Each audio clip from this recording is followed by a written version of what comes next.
Ողջույն ընկերներ, այս հոլովակում ձեզ համար կներկայացնեմ 2026 թվականի օգոստոս ամսվա հորոսկոպը առյուծ նշանի համար։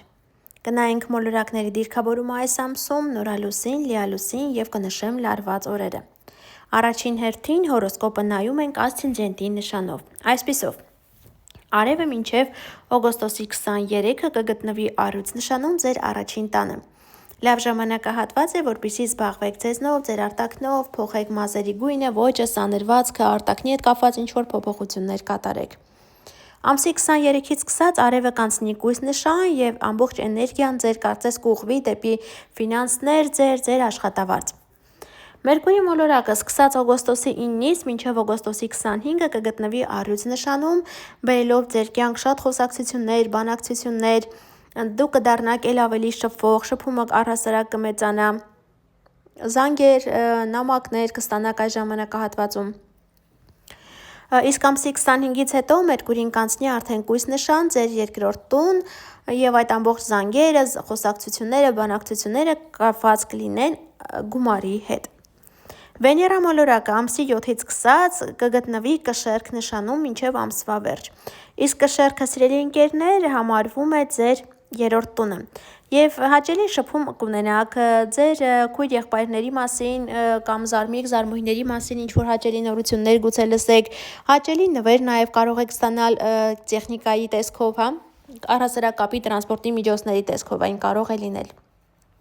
Եվ եթե ցանկանում եք գնալ ինչ-որ դասընթացների, դրա համար եւս բարենպաստ ժամանակահատված է։ Մարս մոլորակը սկսած ամսի 12-ից մինչև ամսվա վերջ գտնվելու է Խեցգետին նշանում ձեր 12-րդ տանը։ Այստեղ զգույշ եղեք, հնարավոր է առողջական խնդիրների հայտ գան, հնարավոր է իհարկե բոլորին չի վերաբերվում, բայց օրինակ վիրահատություն լինի կամ ուղղակի դիմեք բժշկի, ատամնաբույժի, ինչ-որ նման հարցեր կարող են լինել։ Յուպիտեր մոլորակը, սիրելի առյուծներ, շարունակում է գտնվել ձեր առաջին տանը այս ամսում շարժվելով 7-ից 13 աստիճան։ Իսկ որտեղ Յուպիտերը, այնտեղ դրական փոփոխությունները կյանքում, այնտեղ մեծ նվերները։ Իսկ առաջիկա 1 տարում այնտեղ է գտնվելու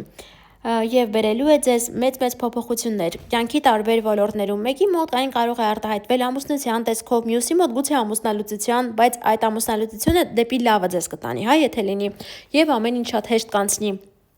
Ինչպես նաև գուցե ամուսնանաք, նշեցի, բալիկ ունենաք, ձեր բիզնեսը բացեք, մի խոսքով լավ փոփոխություններ է բերելու, միայն թե Յուպիտերը առաջին տանը հաճախ նաև կարող է գիրանաք, այնպես որ հետևեք, եթե իհարկե չեք ցանկանում։ Այն առյուծներն, ովքեր ասցենդենտով են առյուծ, ասցենդենտը գտնվում է 7-ից 13 աստիճանում կամ ովքեր ծնվել են հուլիսի 30-ից մինչև օգոստոսի 5-ը ընկած ժամանակահատվածում։ Եթե այս օրերին է ձեր ծնունդը, սիրելի ընկերներ, ապա Յուպիտերի դրական ազդեցությունները դուք եք զգալու ամենից շատ հենց այս ամսում։ Սև լուսինը շարունակում է գտնվել աղեղնավոր նշանում այս ամսում 25-ից 28 աստիճան շարժվելով ձեր 5-րդ տանը։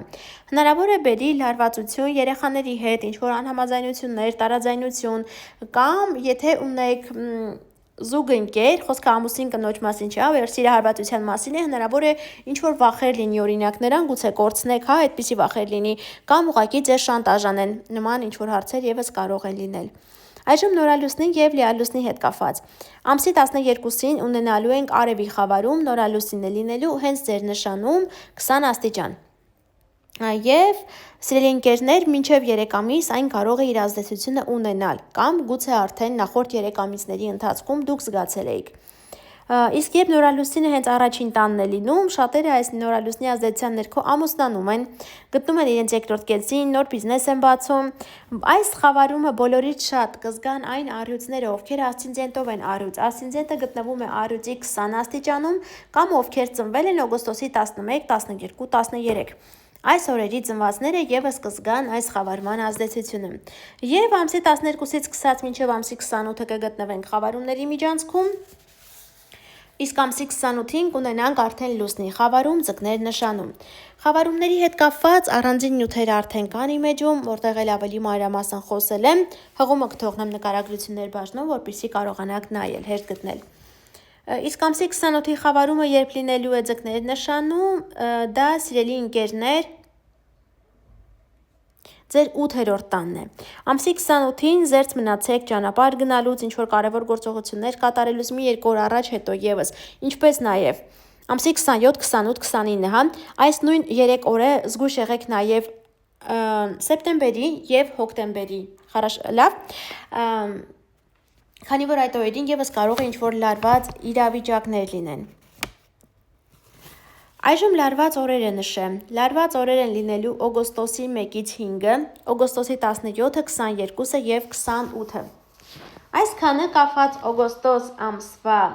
հետ, մի մոռացեք բաժանորդագրվել ալիքին, սեղմել զանգակի կոճակին, որ բաց չթողնեք գամլիկ ամիսների կանխատեսումները, իսկ մենք շուտով կհանդիպենք, ցտեսություն։